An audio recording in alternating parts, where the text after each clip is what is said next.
हिसार की एचएयू यूनिवर्सिटी से उठा छात्रों का आंदोलन अब केवल शिक्षा की लड़ाई नहीं बल्कि हरियाणा की सियासत में एक बड़ा मोड़ बनता जा रहा है।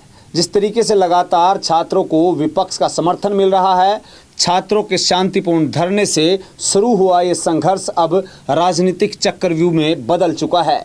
जहां एक ओर युवा अपने हक की लड़ाई लड़ रहे हैं तो दूसरी ओर भाजपा सरकार को राजनीतिक डैमेज कंट्रोल में उतरना पड़ गया है। जी हां, हम बड़ी खबर हम आपको बता रहे हैं। चौधरी चरण सिंह हरियाणा कृषि विश्वविद्यालय यानी एचएयू में छात्रों की जो मांगे थी, जहां उनको स्कॉलरशिप को लेकर दबाव और पुलिस की कार्रवाई और जातिगत टिप्पणियों के खिलाफ अब आवाज़ और बुलंद हो गई है। अब सिर्फ यूनिवर्सिटी प्रशासन तक यह आवाज़ सीमित नहीं रही, जिसको लेकर अब सरकार ने इसमें संज्ञान लिया है। आपको बता दें कि विपक्ष ने इसे एक सुनहरा मौका बना लिया है। कांग्रेस, आईएनएलडी, आप और जेजेपी के नेता खुले मंच से छात्रों के समर्थन में पहुंचे हैं।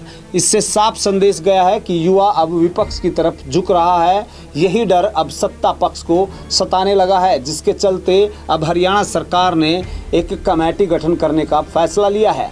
राजनीतिक विश्लेषकों की माने तो अगर युवाओं का यह आंदोलन हरियाणा के दूसरे जिलों में अब जिस तरीके से फैल रहा है, ऐसे ही फैलता रहा तो लोकसभा और विधानसभा चुनाव से पहले भाजपा का मजबूत वोट बैंक जहां दरक सकता है।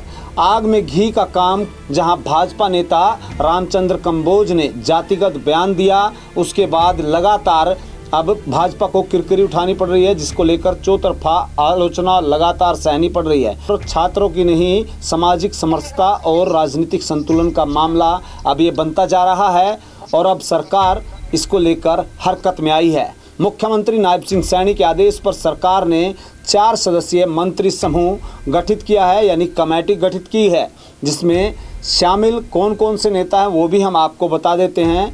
शिक्षा मंत्री महिपाल ढांडा और पीडब्ल्यूडी मिनिस्टर जहां रणबीर गंगवा, सामाजिक न्याय मंत्री कृष्ण बेदी और उसके साथ साथ नलवा से विधायक रणधीर पनिहार इस कमेटी में शामिल किए गए हैं, जिसको लेकर अब वो छात्रों से बातचीत करेंगे। इन मंत्रियों की जिम्मेदारी जहां दी गई है वो छात्रों से संवाद करेंगे, उनकी मांगे समझेंगे और उसके साथ साथ उसका समाधान निकालेंगे।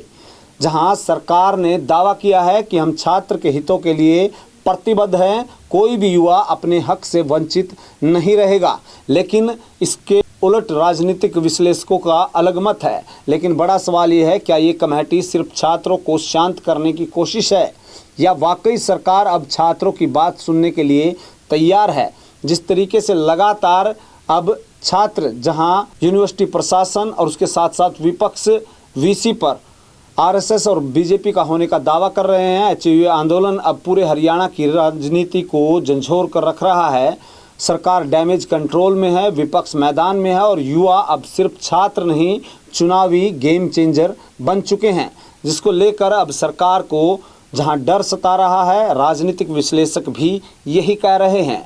बात सिर्फ यूनिवर्सिटी की नहीं रही साहब, अब मुद्दा है किसके साथ खड़े हैं हरियाणा के युवा। इसी को लेकर अब सरकार हरकत में आई है, जहां छात्रों का भी ये कहना है कि देर ही सही लेकिन सरकार के कानों में गूंज तो गई।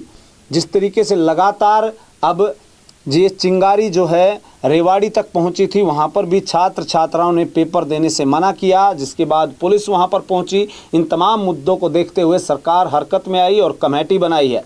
आपको क्या लगता है कि जिस तरीके से छात्र अपने हक की लड़ाई लड़ रहे हैं और विपक्ष का लगातार उन्हें समर्थन मिल रहा है, जिस तरीके से अब सरकार ने इसमें संज्ञान लिया है, क्या वाकई में छात्रों की आवाज़ और उनकी हक की आवाज़ सुनने के लिए ये कमेटी बनाई गई है या फिर इसके पीछे कुछ और शामिल है? आपका क्या कुछ कहना, कमेंट करके ज़रूर बताइए। तमाम ताज़ा अपडेट देखने के लिए बने रहें सिटी तहलका के साथ। नमस्कार।